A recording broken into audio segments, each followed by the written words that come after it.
There is a piece of land in the American Southwest where the ground itself is alive after dark. Not metaphorically, literally. When the sun disappears below the mesa and the desert floor begins to exhale the heat it has been holding all day, thousands of creatures emerge from the rock. Creatures with no eyelids, no ears, no limbs, and the ability to detect the warmth of a human body from several feet away. The diamondback rattlesnake, the Mojave green, the sidewinder.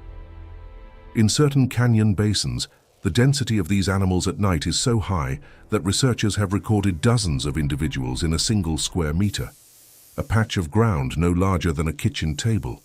Dozens of venomous snakes, active, hunting. And yet, there are documented accounts, oral histories preserved across generations, of human beings sleeping in these exact environments. Not accidentally, not desperately, deliberately, intentionally. As a calculated act of survival, born from a system of knowledge so refined that it mapped the behavioral logic of these animals with a precision that modern herpetology is only now beginning to confirm. The conventional assumption is that these people were simply lucky, or that the stories are exaggerated, or that the snakes simply chose not to strike. That assumption is wrong. What actually happened in those canyons at night was not luck. It was not prayer. It was not superstition wrapped in animal hide and sage smoke. It was engineering. And to understand it, we need to look much more closely. If you've never considered that an ancient survival system could be more sophisticated than the tools we carry today, stay with this. Subscribe so you don't miss what comes next.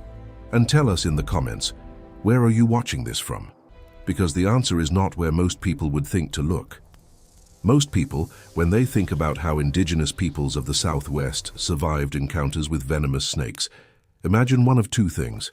Either they imagine avoidance, the idea that these communities simply learned to stay away from high-density snake territories, camping on elevated ground, choosing open clearings, building fires large enough to keep the animals at bay. Or they imagine a kind of mystical relationship, a spiritual communion with the natural world that somehow rendered the danger inert. A blessing, a ritual, a form of protection rooted in belief rather than biology. Both of these images are incomplete. And the second one, though it contains a kernel of truth, has been used for generations to dismiss what was actually happening as folklore rather than functional knowledge. Here is what the record actually shows. The Apache, the Diné, and related Athabascan-descended peoples of the high desert did not simply avoid rattlesnake territory. In many cases, they entered it deliberately because the canyon basins where these animals concentrated were also the places where temperature-sheltered soil, accessible groundwater, and prey animals converged. The geography that made these locations dangerous also made them strategically valuable. And over centuries of living in intimate proximity to these landscapes, these communities developed not a single trick, not a charm, not a prayer, but a system. A layered, interlocking cause and effect system designed to exploit the snake's own biology against itself. They did not conquer the snake. They used the snake's logic against it. This was not survival instinct. This was applied ethology, the systematic study of animal behavior, executed without laboratories, without written research, and without the concept of peer review. It existed in oral instruction, in practiced movement, in materials chosen for specific physical properties, and in an understanding of environmental mechanics that most modern campers do not possess. This was not primitive. This was a parallel science. The first layer of the system begins before the body ever touches the ground. It begins with the ground itself. To understand why this matters, you need to understand something fundamental about rattlesnake behavior that even many wildlife professionals underestimate. A rattlesnake does not randomly wander. It follows thermoregulation gradients, meaning it moves along invisible lines of heat and cold, constantly seeking the temperature band its metabolism requires.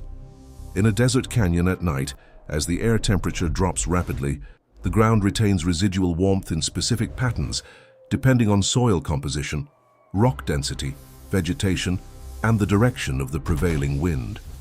A snake in the dark is not searching randomly. It is following a thermal map that it reads through a pair of infrared-sensitive pit organs located between its eyes and nostrils, organs capable of detecting temperature differences of as little as 0.003 degrees Celsius. This is the first thing the system accounts for. The selection of sleeping ground in high-density snake territory was not based on what the human eye could see. It was based on what the snake's body would seek. Practitioners of this survival knowledge were trained to read the surface temperature of the ground the way a modern engineer reads a thermal imaging scan. They looked for flat, exposed rock that had lost its daytime heat rapidly, cold surfaces that offered no thermal attraction. They avoided depressions, concave patches of soil, south-facing slopes that held warmth, all the places a snake would logically migrate toward as the night deepened.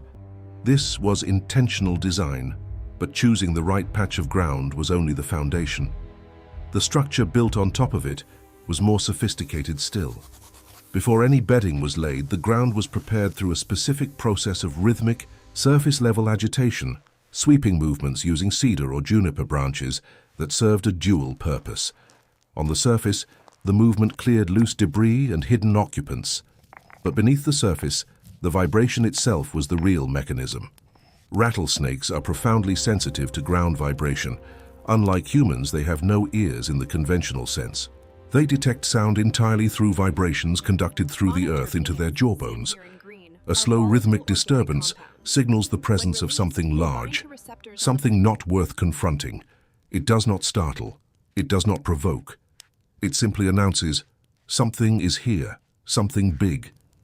And the snake, operating on pure metabolic logic, moves away from the disturbance toward quieter ground. The clearing was not about what you could see. It was about what the snake could feel. Once the ground was prepared, the second layer of the system came into place. And this is where the engineering becomes almost startling in its specificity. A perimeter was established. Not with fire. Fire, counterintuitively, can attract rather than repel rattlesnakes in certain conditions, as the heat differential between a burning circle and the cool desert air creates exactly the kind of warm boundary gradient that the snake's pit organs are drawn to.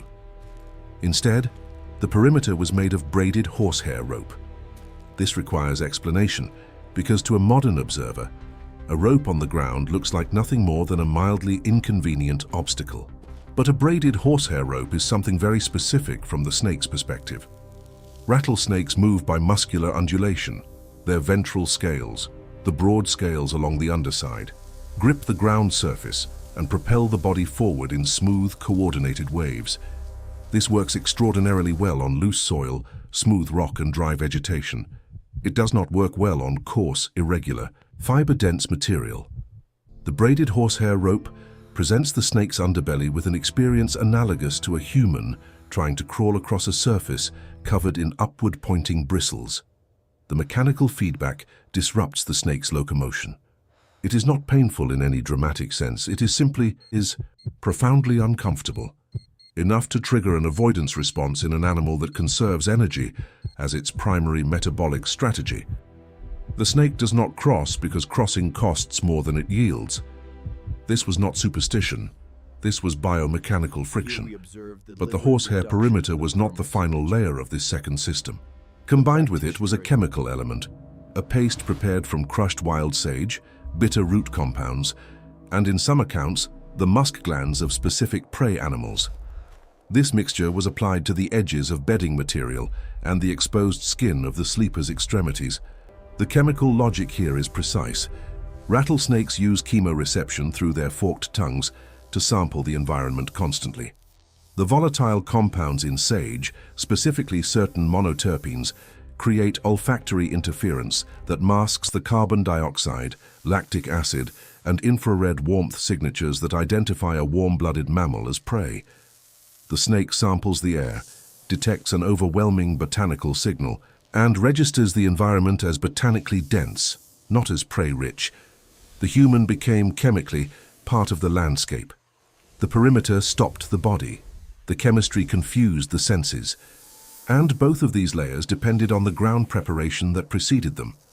Because a snake that had already been vibrationally directed away from the sleeping area was far less likely to encounter either barrier in the first place.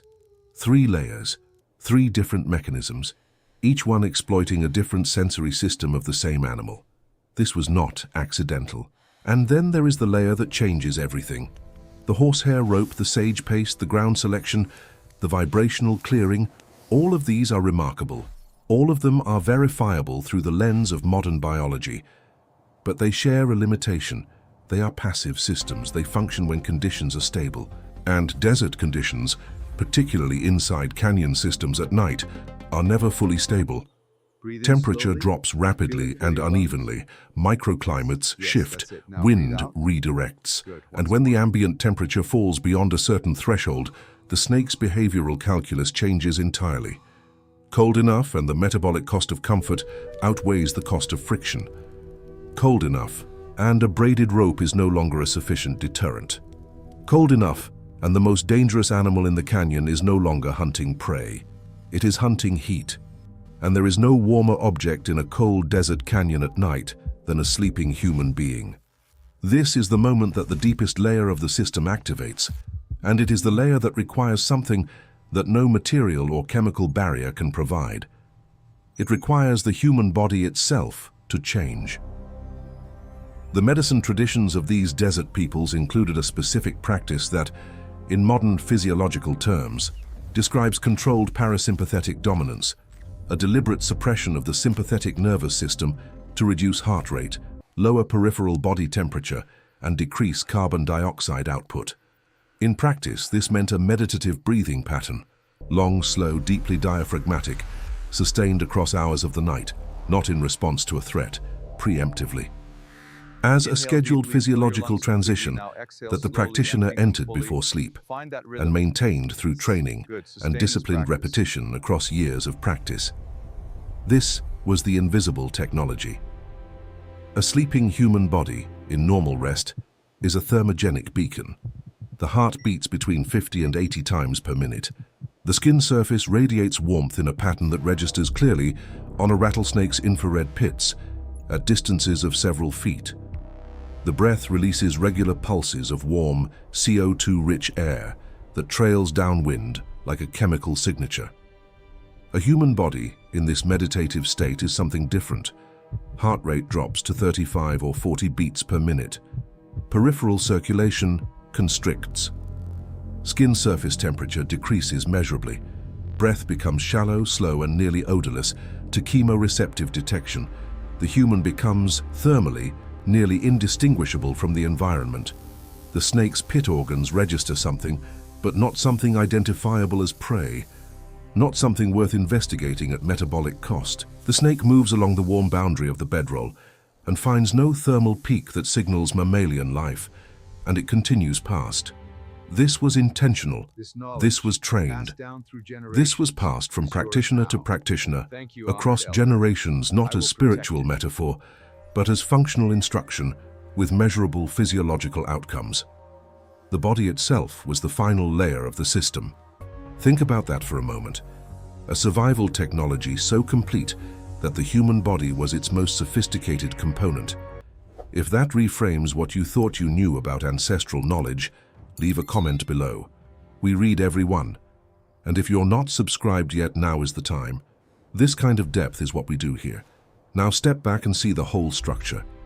Ground selection, based on thermal mapping and snake movement logic. Vibrational clearing, exploiting the snake's ground conduction hearing to redirect rather than provoke. Horsehair perimeter, exploiting the biomechanics of ventral locomotion to create a passive physical barrier. Chemical masking, exploiting chemoreception to render the human presence olfactorily invisible. And finally, physiological discipline, exploiting the snake's infrared detection system by modifying the body's thermal and respiratory output. 5 layers, 5 distinct mechanisms, each one addressing a different sensory system of the same animal, each one reinforcing the others, each one representing a depth of applied observational knowledge that took generations to develop, test, refine, and transmit. No single layer was sufficient on its own. The rope without the chemistry would fail when wind shifted the botanical signal, The chemistry without the ground preparation would fail when a snake vibrationally encountered the area before reaching the perimeter. The meditative body state without the passive barriers would require a level of sustained perfection that no sleeping human could guarantee across an entire night. It was the integration that made the system work. And what this reveals goes beyond the specific question of rattlesnakes and desert survival. It reveals a form of intelligence that the modern world has spent centuries systematically underestimating, a form of intelligence that did not write its findings in journals or build its instruments from metal, but that observed the world with extraordinary precision, identified cause and effect relationships across multiple variables simultaneously, and constructed layered, interdependent solutions that remain, upon examination, scientifically sound. This was not the absence of technology. This was a different kind of technology, one built from observation, time, and the willingness to understand the world not as something to be conquered, but as something to be read. The desert floor at dawn looks exactly as it did the night before. The snakes have returned to their crevices. The canyon is silent. The surface shows no trace of what occurred in the dark, but the knowledge of what happened there, the knowledge of how to lie down in the heart of the serpent's territory and rise unharmed with the sun, that knowledge is a monument, invisible, weightless, and more durable than stone.